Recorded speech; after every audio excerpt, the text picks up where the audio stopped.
Hi I always say, community, how can welcome I be or my welcome best back to for A others Cupful. when I Thank you cannot be so my much for best for joining myself? me. I really And do that's something that you appreciate need to it. ask yourself Welcome to too. another Ask yourself this question episode all the of the time. Healing Don't be Through afraid to Healing ask yourself, series, a where series is that this I coming from? decided to Am I do showing up as to my best share self? Can some I of even the actually do this right practical now? and actionable things that I have done specifically over the last year that have helped me become a much better, much healthier, much more fulfilled version of myself.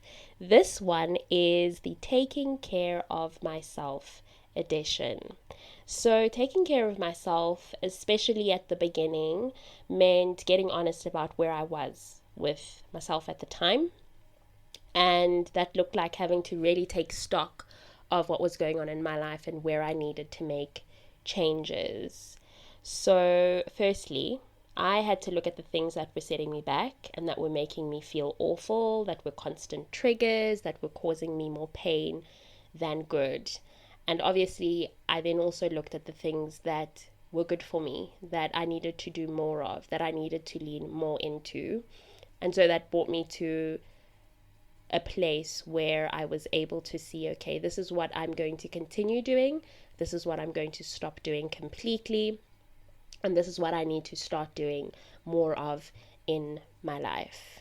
Just start doing, period, because there were some things that I was not doing at all, and it was just causing me more harm than good. So these are in no particular order, but I am going to start with the lifestyle changes that I made. So, number one, which is something that I've mentioned more times than I can think of, that I can remember, alcohol. I always say that my sobriety journey was encouraged by a few different things, and one of them was recognizing that where I was trying to go at the time, I realized that where I was trying to go, which is where I am now, and I'm very, very proud of myself. But I realized that it required me to completely stop consuming alcohol. I know that some people just go on a break, other people decide to lean into sober curiosity and see where they end up going. So there isn't going to be an indefinite period of not consuming alcohol. We all have different journeys when it comes to choosing to either refrain from alcohol for a certain period of time or permanently. Mine was more permanent. So I came to the decision that alcohol completely gone. Not occasionally, not socially, not at all. I cut it out completely. For a time, and this was because for me, it was a coping mechanism for me at a specific point in time. It was what I used to fit in. It was the opposite of the independence and self-confidence that I wanted to have on my own as Tshegetso. And so I decided that it had to go because I needed to shed that version of myself, like all of her completely. I did not want alcohol to be a mask. I didn't want it to be the thing that would help me enhance my confidence levels. I wanted to be confident on my own. I wanted to be able to just stand on my own. I think that's the best way for me to put it. And I also realized that alcohol was causing me to break out. So physically, I was breaking out, I was gaining weight, and it always left me feeling very sluggish. So towards the end of cutting alcohol out of my life, my body was pretty much telling me this is gross. Brother, brother, I don't want it. And so I started drinking less, maybe once or twice in the month, sometimes once or twice in 3 weeks, once or twice in 2 weeks. And it would be a minimum of 2 glasses at a time, but my body was still feeling the same. So, like I said, it was so many different things that influenced my decision to go sober and cold turkey. I did not say, I'm just going to do 1 glass once a month. I just went cold turkey. I said, no, not anymore. I was just so tired of feeling the way that alcohol made me feel. I promise, just a glass was enough to make my body feel not good. And I think it was also exacerbating the existing issues that I had with my head. It was making my headache so much more worse. And so I said, no, this is not going to work for me. So alcohol is something that was a big part of this transition that I was doing, and I decided, no, it's not working for me. I don't want to consume alcohol anymore. So I stopped. And I'm telling you right now, the results have been incredible. Right now, in comparison to when I used to consume alcohol, there is such a huge difference. I feel different physically, I feel different emotionally and mentally. I have said it a few times as well that I now lead life very sober. If I'm under stress, if I'm under pressure, I would rather do a breathing exercise. I would rather journal. I'd rather write something down. I would much rather just sit with myself than I would pick up a drink. I've become a lot more independent and confident on my own without the need to enhance it with alcohol. And I go into spaces as tshegetso. I don't feel the need to fit in by having a glass of wine in my hand or by having a drink in my hand. I am so confident in myself that I feel worthy and I feel enough and I feel that I do fit in as I am. And it's okay, even if I don't fit in with certain people, because I'm not supposed to be everyone's cup of tea. And now that I have a lot more self-confidence and I understand that, I just don't feel the need to do things that don't align with who I am, that go against my values, that could potentially affect my health negatively. And physically, no more breaking out. Well, I will break out because I am an acne prone, oily skin girly with extremely sensitive skin. So obviously that will happen. But what was happening when I was consuming alcohol versus now, completely different. I can see that my weight is a lot more constant. Also because of my diet, obviously, but I'm just not experiencing that fluctuation in weight that I used to. And I just don't feel as tired as I used to. If I'm tired, it's because I haven't slept enough. If I'm tired, it's because of I'm closer and getting closer and closer to getting my period. If I'm really tired, it might just be because of the heat. But otherwise, I'm not just going to be tired. And that was something that would happen quite a lot when I was consuming alcohol. So overall, I'm so happy with my decision. I am never, ever, ever, ever, ever looking back. I want nothing to do with alcohol, not even a glass, not even a half. I'm good, and I'm very content with the decision that I have made. The second thing is establishing better sleep patterns. So this is something that has been so important and instrumental in helping me to get to a much healthier place, physically especially, because our bodies need rest, right? And when you rest, your body's able to function so much better. You are a lot more productive. There's just a lot more stability when it comes to your mental and emotional well-being. And so I would often, especially when I was consuming alcohol, because it was making me feel so tired, even when I would sleep, I would just still wake up tired. And now that I'm sleeping better and there's obviously alcohol is not in the picture anymore, I just feel so much better about myself, especially physically.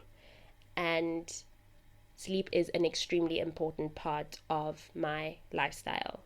I am not someone that is willing to sacrifice sleep over things that don't mean much. And by that, I mean I am definitely not going to sacrifice resting my body for going out, for example, to have a good time. No, I got a bedtime. If it's not for work purposes, and even with work deadline, or I really have multiple work commitments, then that's a different story. But even then, I'm going to just make sure that I at least get in 6 hours, 7 hours of sleep. So also because of I've got my priorities straight now and I'm really a grown woman, sleep is very important to me. I also know myself. If I don't get enough rest, I'm going to be irritable. I'm not going to be productive. I'm going to feel sluggish. Fatigue is going to be the end of me. So I make sure that I sleep, I have a bedtime, and if I sleep past my bedtime, I'm also going to be tired. So because of my body's used to it, I have to sleep at my bedtime. I've got to sleep on time. And I highly recommend making sure that you get enough rest. I just think that it's a spread of misinformation that we're seeing on social media today, where I even said it in a previous episode, that there's this thing going around that sleep is for people that are not serious, people that don't want to work hard in their lives, people that are not ambitious enough. I'm a very ambitious person, but I also understand that I need to balance out my ambitions with making sure that I'm taking care of my health and my well-being, and I will not reach the levels of success that I want to reach if I'm tired all the time, if I'm irritable all the time, if I have not taken care of myself. Okay? The third thing is less sugar, far less. So I am a girl that has a sweet tooth. Okay? Give me ice cream, give me a donut, give me coffee with some sugar in it, give me a slice of cake. All right? I love me a good peanut butter and jam sandwich.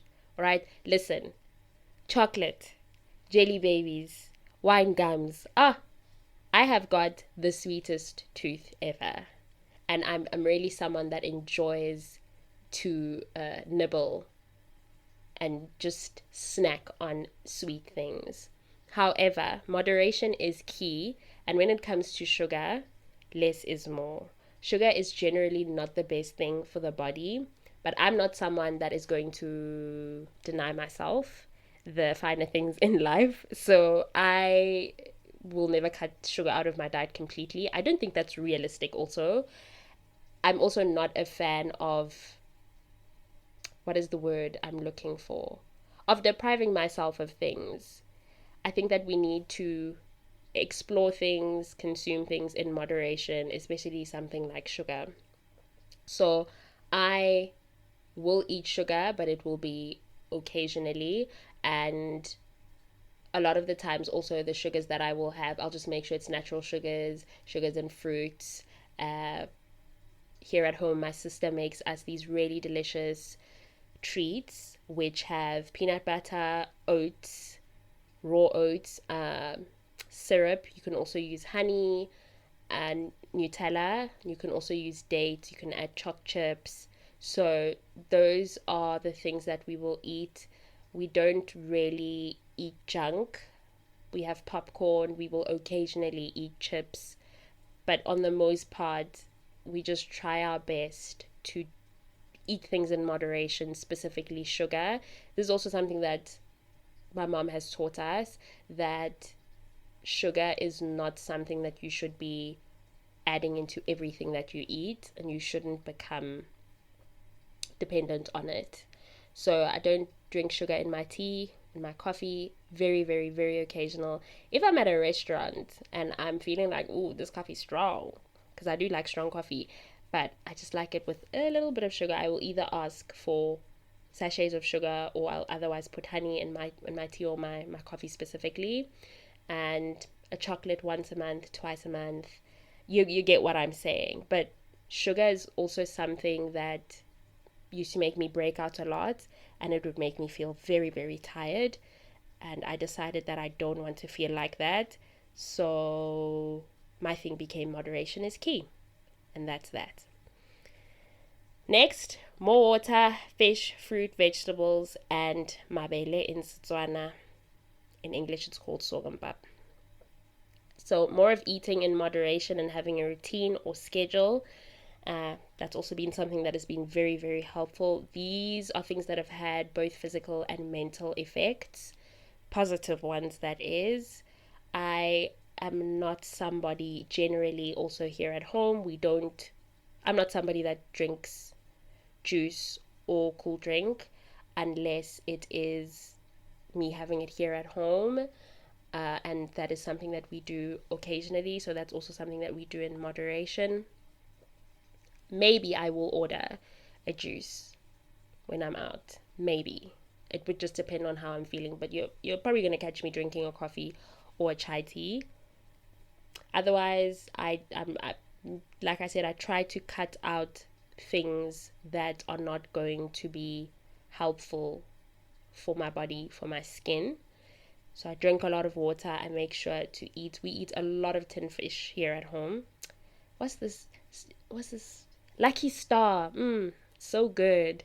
That has been very, very good to my skin, to my body as well. Fruit, especially green apples. Yes, definitely 100%. Mangoes when they're in season. Fruit's also very expensive, so that's not something that we're going to have all the time here at home.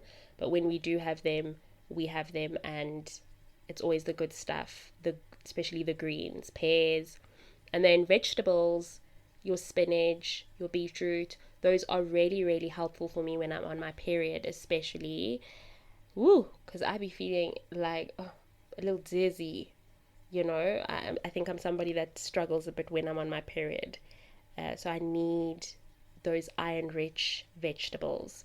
And also beetroot is really, really good for the skin. So that's great. Sorghum pap, listen, that has been so good for my gut. If you go and read up on it, you will see that it is something that is recommended that people eat and add to their diet. We usually have it at home as fermented in its fermented version, which we call ting in Setswana, and it is so good.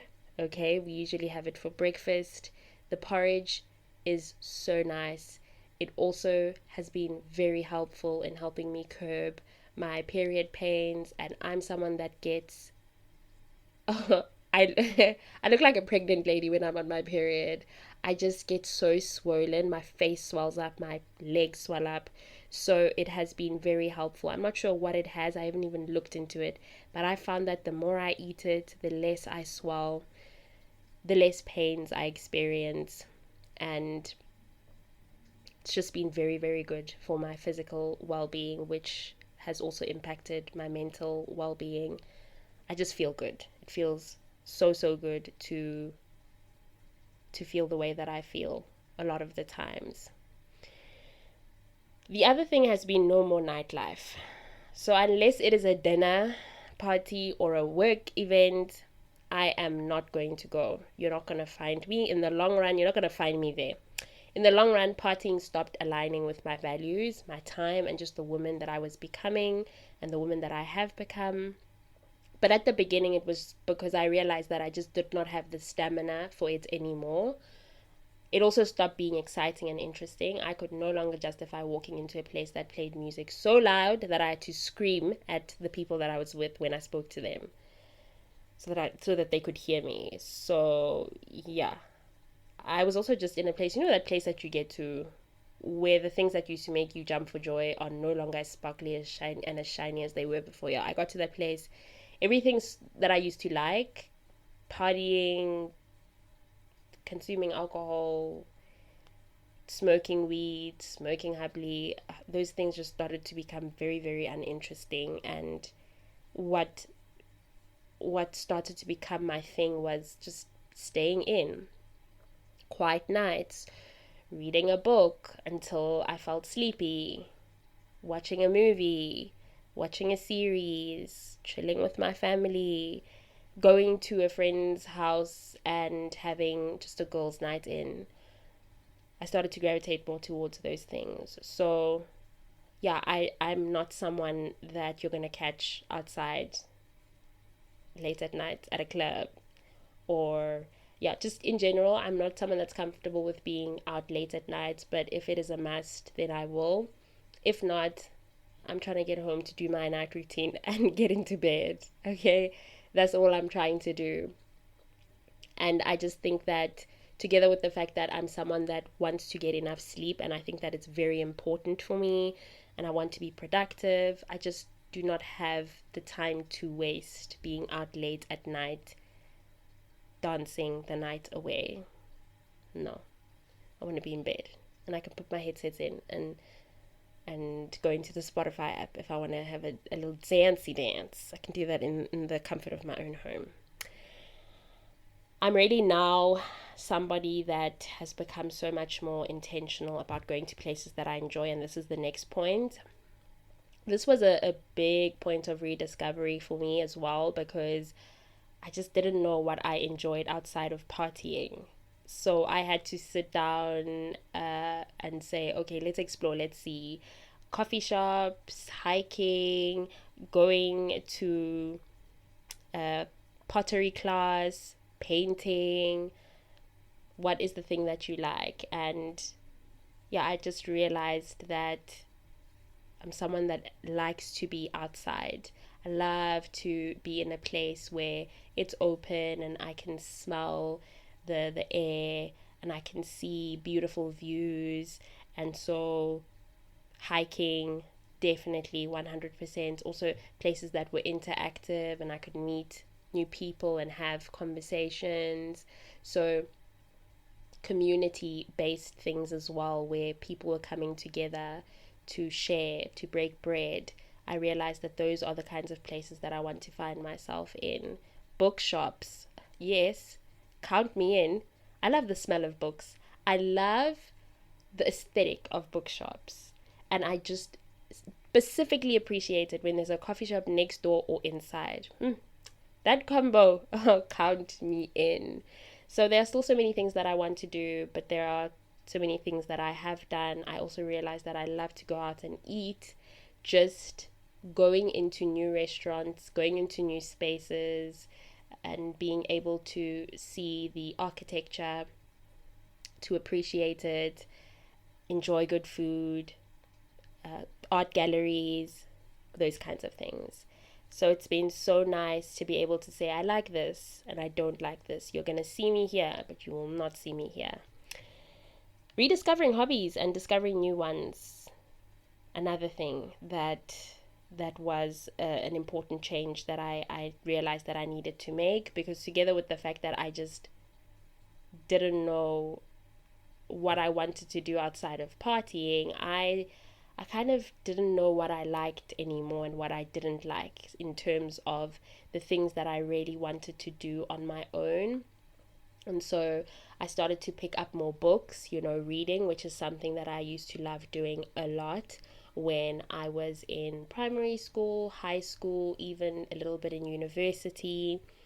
I realized that there are things that I enjoy doing that I find therapeutic, doing with my hands, like painting or coloring in a coloring book. That is actually very, very therapeutic. And just spending time writing my thoughts, writing my feelings, listening to music, those kinds of things. I realized that I needed to get back into them. And then I discovered some new ones, some things that I really, really, really like doing, that I find they bring me joy, like going out for an ice cream or just doing some ice shopping. I don't know if that's a hobby, but it's something that I enjoy doing. And shopping. I don't know if that's a hobby either, but shopping, yes, count me in. I absolutely, absolutely enjoy that. There's still more to discover. There will always be more to discover. And I look forward to that. But I'm so happy that I'm on this path now where I'm constantly discovering myself. Another big thing has been exercising and stretching. So this, together with eating far better, completely cutting alcohol out of my diet, eating less sugar, has changed how I feel about my body, how confident I am about my body, and I just feel so much more healthier. I feel like a much healthier version of myself because I make it a priority to do mat Pilates at home at least 3 to 4 times a week. And where I'm not doing mat Pilates, I'm making sure to stretch. Stretching is good for the muscles. It has been good for me mentally. It is very relaxing, and I just feel so much more stronger and flexible. So incorporating that into my routine has made such a huge difference. And then for emotional and mental recovery, therapy, which is something that I spoke extensively about in the first episode of the Healing Through Feeling series, just being consistent and committed to it, even when I didn't want to attend my sessions or to have my sessions, that has been so, so good, because getting past that point where I was feeling resistant was exactly what I needed to do. If I had given up, I don't think that I would have made the progress that I would have made. Sometimes therapy gets very uncomfortable, and the things that you are hearing, they are overwhelming and overstimulating. And so I was not in a place where I was forcing myself.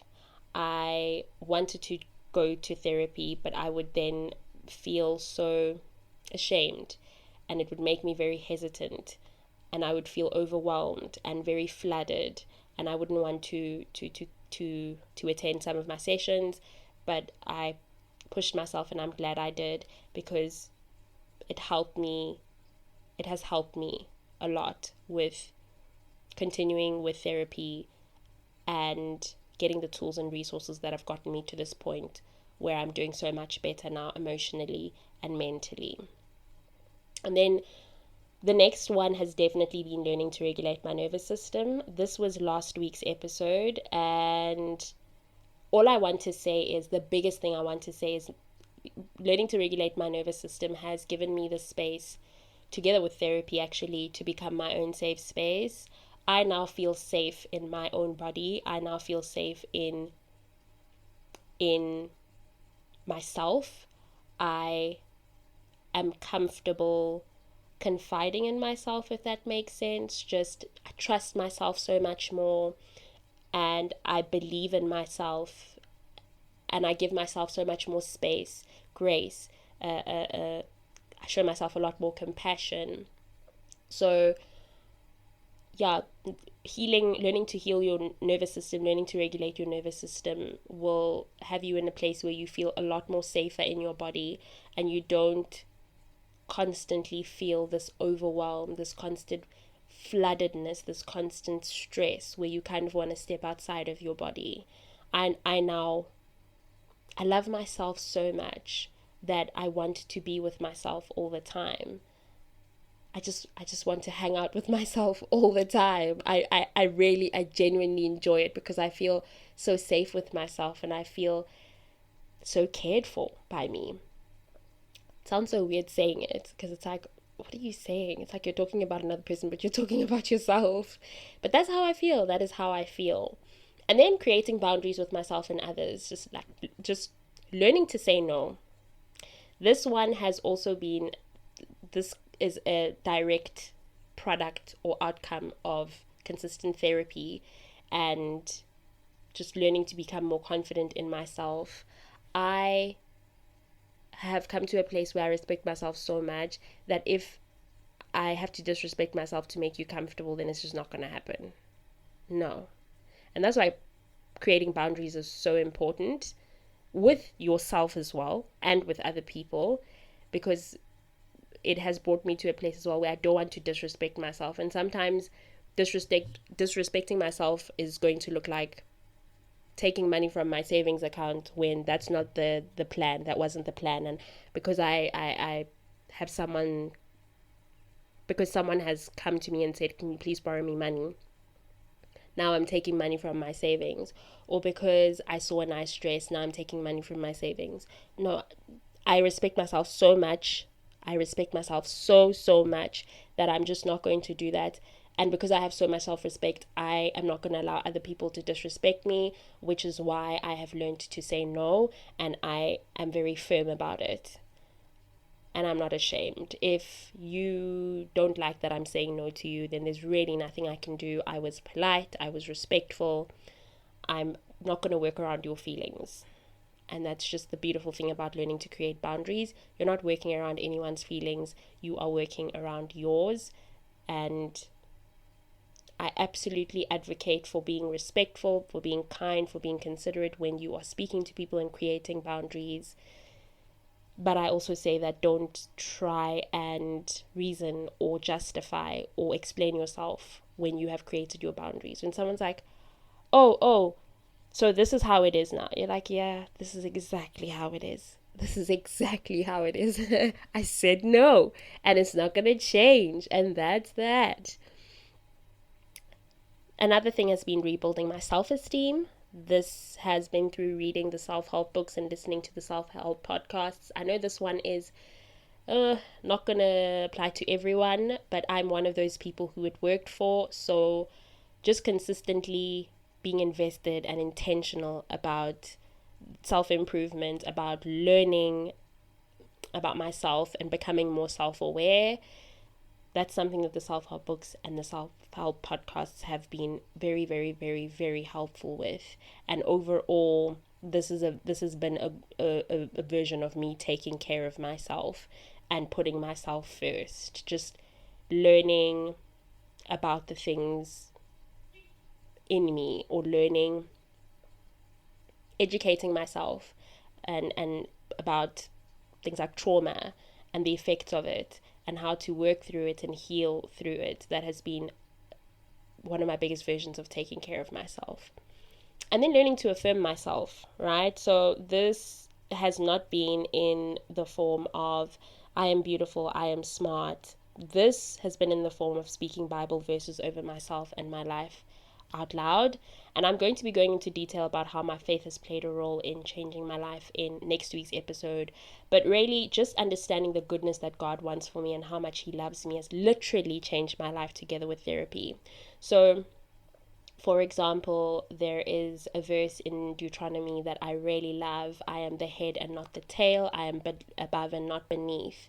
This is something that has reminded me constantly that God loves me, God wants me, God sees me, God hears me. He sees me as deserving. I am the head. I am above. And so I need to just remember that and carry myself likewise. And the more I've spoken these Bible verses over my life, the more I've believed them. And now I completely believe it. It's deeply ingrained in me. I know that I'm the head and not the tail. I know that I'm fearfully and wonderfully made. I know that when He was making me in the secret place in my mother's womb, He was happy with me. He said, this is enough. He said, this is good. And so that is something that I believe about myself now.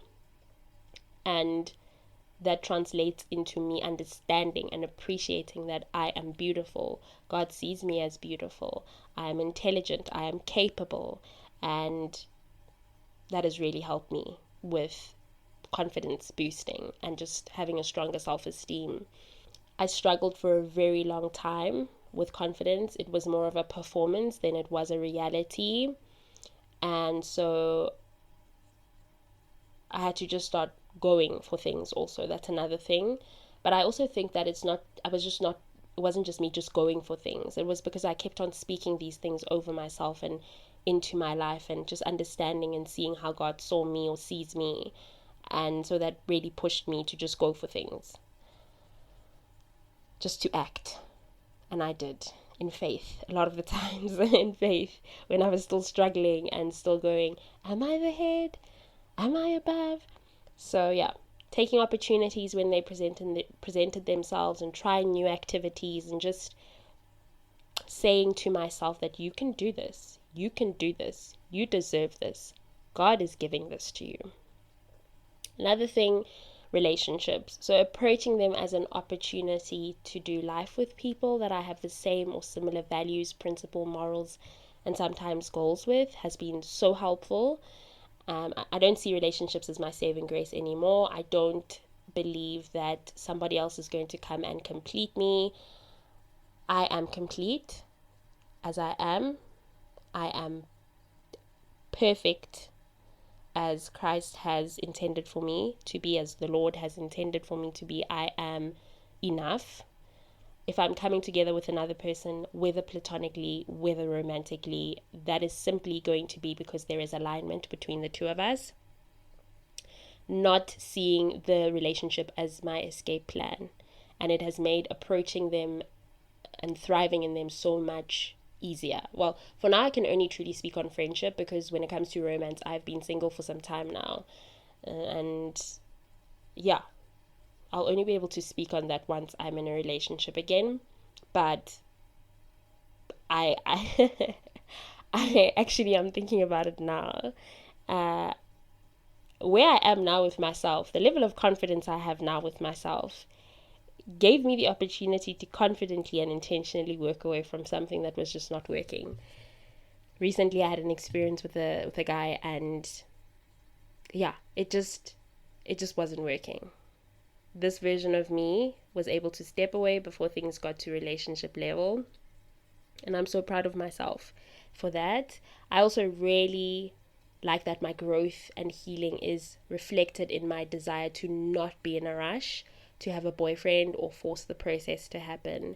I now understand that there is no need to force anything. Things will happen as they should, when they should, with who they should. And I'm so at peace with that. I also now see singleness as a gift and as a blessing. So I'm not trying to be single forever, definitely not. But it's not something I'm trying to run away from. It's not something that I'm trying to avoid. It's not something that I feel like, oh my gosh, this is just too much. I don't want to do this. I don't want to be here. No. Being single also gives me so much more time and space with God. And for someone who wants a family and who wants lifetime commitment in the form of marriage, I understand that this is the time for me and God. In the future, I'm going to have to share my time between myself and God, my husband, my children, and the various other things that I will be busy with in my life. So I don't see this as some kind of season where I'm waiting for it to end. I just see it as a blessing and a gift from God. And when He feels that I'm ready to move to the next stage or the next step of being a girlfriend and then being a wife and then eventually in the much distant future being a mother, then He will allow that process to happen when it must happen. I've realized something, that I want good things for myself and I have good intentions when it comes to me, but the one who knows best is God, and I need to completely surrender to Him and be submitted to His will for my life. Not work on my own timelines, not try and force things to be that are not meant to be, because also then I'm stepping outside of His will, I'm stepping outside of His vicinity, and I'm going off and doing my own thing where He can't really get involved, because I'm not consulting with Him, I'm not doing things as He needs me to be doing them. So yeah, now I give myself space, grace, and compassion to be exactly who God created me to be. I do not wish to be anyone else. I do not wish to have what other people have. I am definitely inspired, but I no longer feel so trapped in my own life that I want other people's lives. I love myself so much and I respect myself more than anything. I come first, and I'm able to balance that out really well with prioritizing my loved ones and showing up for them. I also no longer pour from an empty cup. I refuse to overwhelm myself doing that. I always say, how can I be my best for others when I cannot be my best for myself? And that's something that you need to ask yourself too.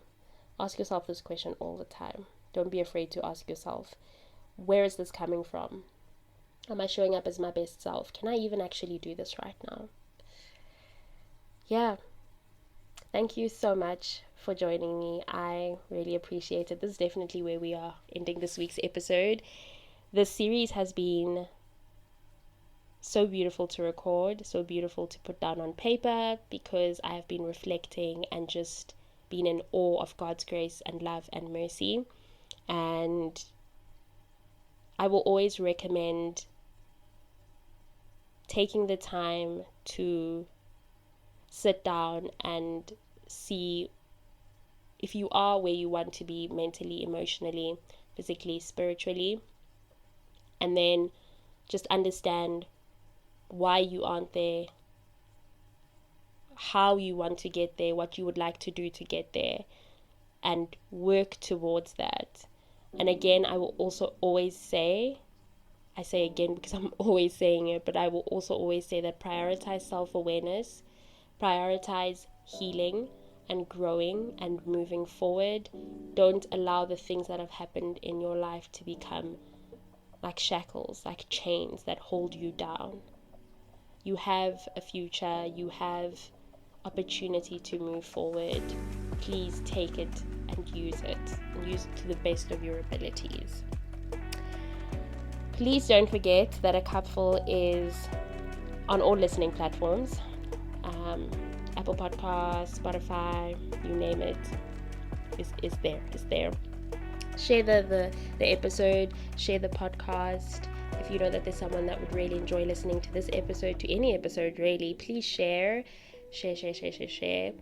And if you enjoy this podcast, if you enjoyed this episode, if you have enjoyed episodes in the past, please do give the podcast a rating. This helps push the podcast out to so many other people, and that is exactly what we want.